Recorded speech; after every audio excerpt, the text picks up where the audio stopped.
Hi, I'm so happy you've joined me for another video looking at reading a book with me. So let's get to it. The Tale of Timmy Tiptoes. For many unknown little friends, including Monica,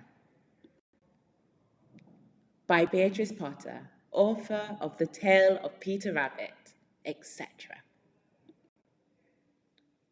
Once upon a time, there was a little fat, comfortable grey squirrel called Timmy Tiptoes. He had a nest thatched with leaves in the top of a tall tree, and he had a little squirrel wife called Goody. Timmy Tiptoes sat out enjoying the breeze. He whisked his tail and chuckled. Little wife Goody, the nuts are ripe. We must lay up a store for winter and spring. Goody Tiptoes was busy pushing moss under the thatch. The nest is so snug, we shall be sound asleep all winter. Then we shall wake up all the thinner when there is nothing to eat in springtime, replied prudent Timothy. To be prudent means to be shrewd or practical in the decisions that you make. Careful. When Timothy and Goody Tiptoes came to the nut thicket, they found other squirrels were there already.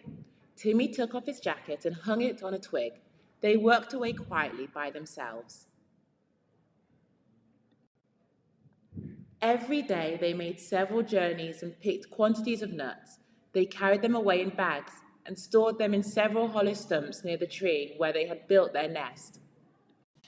When these stumps were full, they began to empty the bags into a hole high up a tree that belonged to a woodpecker. The nuts rattled down, down, down inside. How shall you ever get them out again? It is like a money box, said Goody.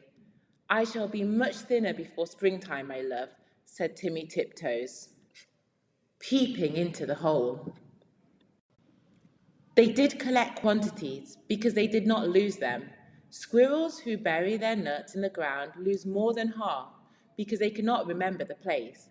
The most forgetful squirrel in the wood was called Silvertail. He began to dig and he could not remember, and then he dug again and he found some nuts that did not belong to him, and there was a fight, and other squirrels began to dig. The whole wood was in commotion. A commotion is a state of confused and noisy disturbance. Unfortunately, just at this time, a flock of little birds flew by from bush to bush, searching for green caterpillars and spiders. There were several sorts of little birds, twittering different songs. The first one sang, "Who been digging up my nuts? Who been digging up my nuts?" And another sang, "Little bit of bread and no cheese, little bit of bread and no cheese." The squirrels followed and listened. The first little bird flew into the bush where Timmy and Goody Tiptoes were quietly tying up their bags, and it sang, "Who's been digging up my nuts? Who's been digging up my nuts?" Timmy Tiptoes went on with his work without replying. Indeed, the little bird did not expect an answer. It was only singing its natural song, and it meant nothing at all. But when the other squirrels heard that song, they rushed upon Timmy Tiptoes and cuffed and scratched him and upset his bag of nuts. The innocent little bird which had caused all the mischief flew away in a fright.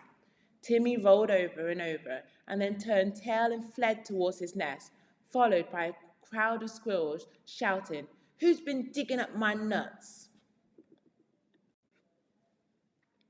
They caught him and dragged him up the very same tree where there was a little round hole, and they pushed him in. The hole was much too small for Timmy's Tiptoes figure. They squeezed him dreadfully. It was a wonder they did not break his ribs.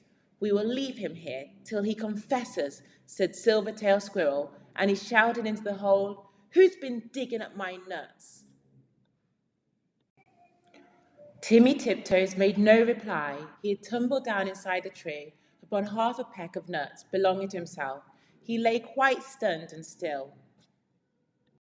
Goody Tiptoes picked up the nut bags and went home. She made a cup of tea for Timmy, but he didn't come and didn't come. Goody Tiptoes passed a lonely and unhappy night. Next morning she ventured back to the nut bushes to look for him, but the other unkind squirrels drove her away. She wandered all over the wood calling, "Timmy Tiptoes, Timmy Tiptoes, oh, where is Timmy Tiptoes?" In the meantime, Timmy Tiptoes came to his senses. He found himself tucked up in a little moss bed, very much in the dark, feeling sore. It seemed to be underground. Timmy coughed and groaned because his ribs hurted him. There was a chirpy noise, and a small striped chipmunk appeared with a nightlight and hoped he felt better. It was the most kind to Timmy Tiptoes. It lent him its nightcap, and the house was full of provisions. The chipmunk explained that it had rained nuts through the top of the tree. Besides, I found a few buried. It laughed and chuckled when it heard Timmy's story. While Timmy was confined to bed, it enticed him to eat quantities. But how shall I ever get out through the hole unless I thin myself? My wife will be anxious. Just another nut or 2 nuts. Let me crack them for you, said the chipmunk. Timmy Tiptoes grew fatter and fatter. Enticed is enticed. Now Goody Tiptoes had set to work again by herself. She did not put any more nuts into the woodpecker hole, because she'd always doubted how they could be got out again. She hid them under a tree root. They rattled down, down, down. Once when Goody emptied an extra big bagful, there was a decided squeak, and next time Goody brought another bagful, a little striped chipmunk scrambled out in a hurry. It's getting perfectly full up downstairs. The sitting room is full, and they are rolling along the passage, and my husband, Chippy Hackey, has run away and left me. What is the explanation of these shower of nuts? I'm sure I beg your pardon. I did not know that anyone lived here, said Mrs. Goody Tiptoes. But where is Chippy Hackey? My husband, Timmy Tiptoes, has run away too. I know where Chippy is.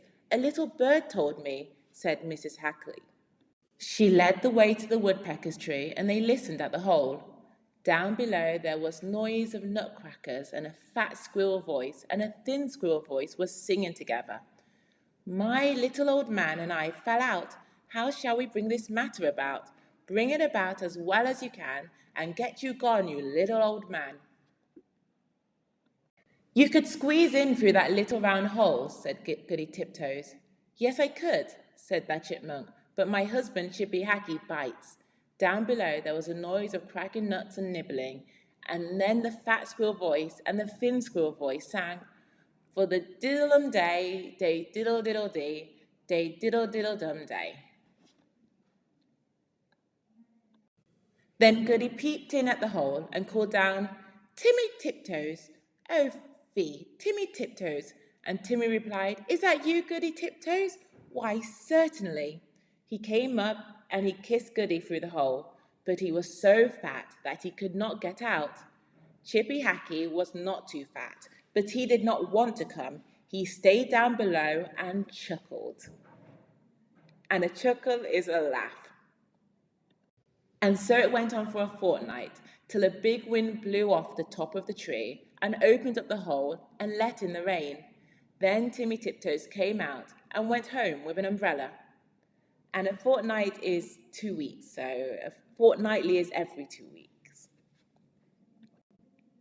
But Chippy Hackey continued to camp out for another week, although it was uncomfortable. At last, a large bear came walking through the wood. Perhaps he also was looking for nuts. He seemed to be sniffing around. Chippy Hackey went home in a hurry. And when Chippy Hackey got home, he found he had caught a cold in his head, and he was more uncomfortable still. And now Timmy and Goody Tiptoes keep their nut store fastened up with a little padlock. And whenever that little bird sees the chipmunks, he sings, Who's been digging up my nuts? Who's been digging up my nuts? But nobody ever answers.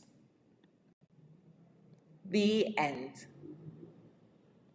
I hope you enjoyed that, and I'll see you for the next book. See you soon.